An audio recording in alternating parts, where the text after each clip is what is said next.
Hey guys, today we're going to be making a pot roast that is going to make your mother-in-law jealous. I'm not kidding you. This pot roast is the definition of savory.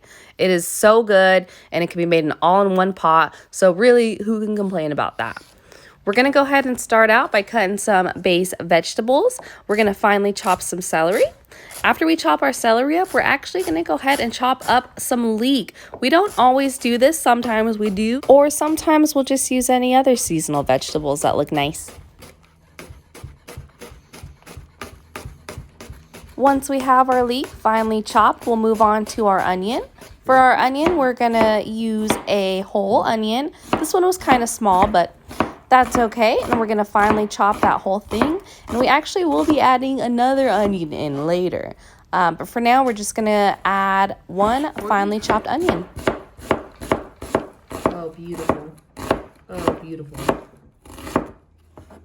Next, we're going to make a garlic paste. And to make our garlic paste, we're just going to finely chop some garlic.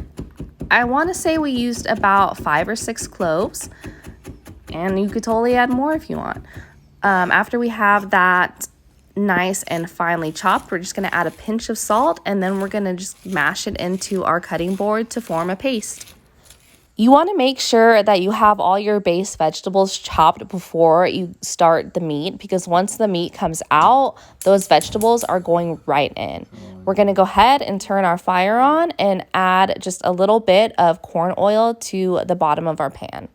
Now we will take our 3-pound beef chuck roast and we're just going to cut it in half, and then we'll cut it into thirds and it'll make 6 pieces, and that just means more surface area.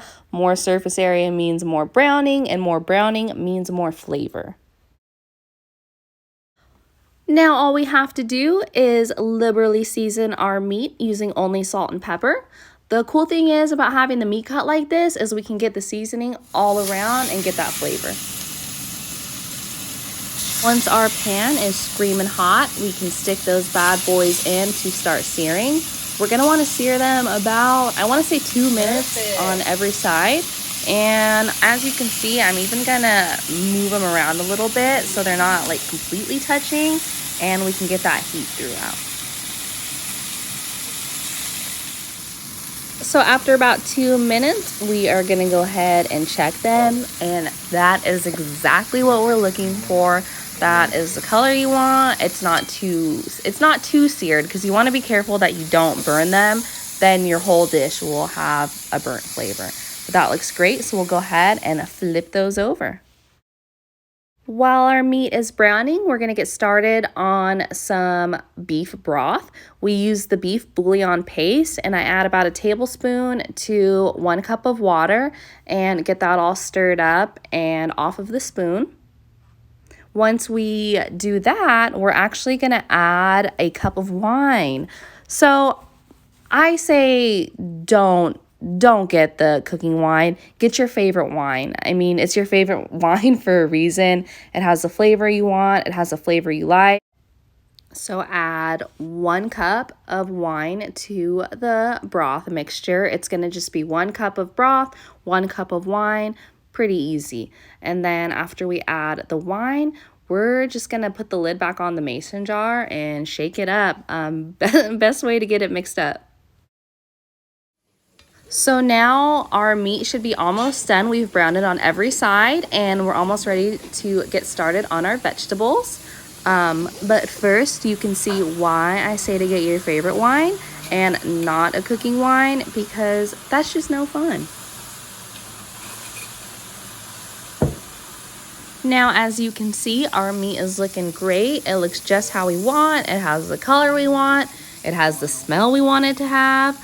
And we can go ahead and get started on our base. You can see all that good stuff on the bottom of the pan. That's all flavor right there. And we're going to start to cook our base in it. And those vegetables are just going to kind of deglaze it. And it is going to create something absolutely magical. So go ahead and throw your onions, your leeks, and your celery in. We're going to wait on the garlic for just a second, because obviously that burns a little quicker. Now that your vegetables are starting to caramelize, it'll naturally start to deglaze your pan as well.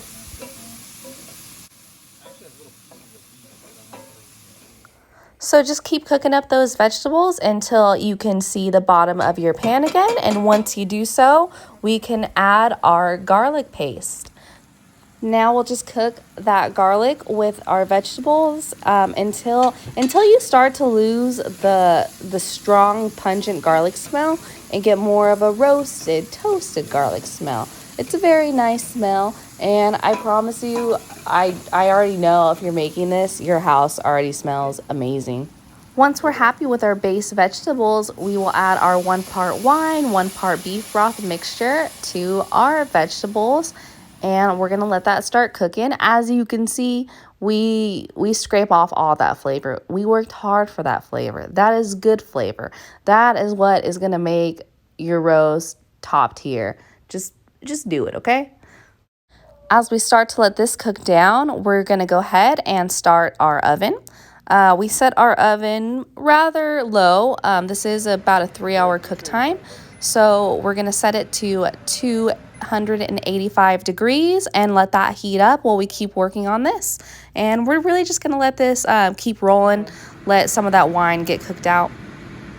Okay, and then we're just going to taste our base to see if it needs anything. It did need a pinch of salt, so we will add that and let it start simmering while we get some roasting herbs prepared. Our roasting herbs are just rosemary, sage, and thyme that we go ahead and tie in a bundle and just stick right under the meat. And now we're just going to put our meat right on top of all that.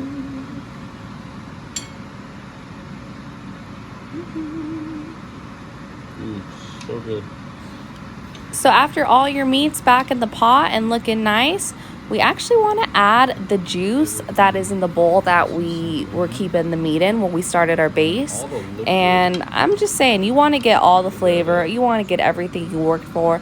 So just go ahead and pour that juice right on top of the meat and cook for 3 hours. We check on it. I've heard some people say, don't even bother. No, check on it. Smell it. Enjoy what you're cooking. It's great. Oh my God. And after we cook it for about 3 hours, we'll go ahead and take it out of the oven and remove the roasting herbs. And we'll get started on some vegetables. We will do potatoes, carrots, and celery. Oh, and another onion, of course. And we're going to just go ahead and get those chopped up. We cut our potatoes into bite-sized pieces, or we use smaller ones and just cut them into halves. And then we like to have a nice big old chunks of onion and celery in there as well.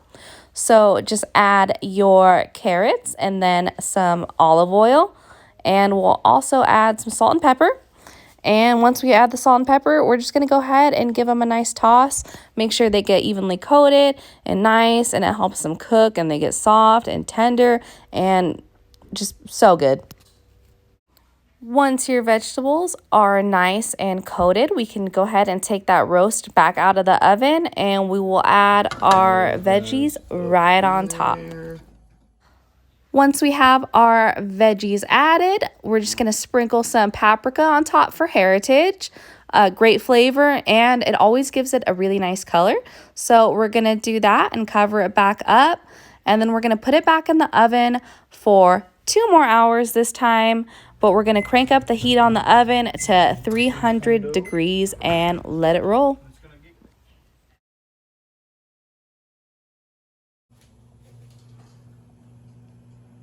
Oh yeah. Yeah, it's done. Oh yeah. It's perfect. That's perfect.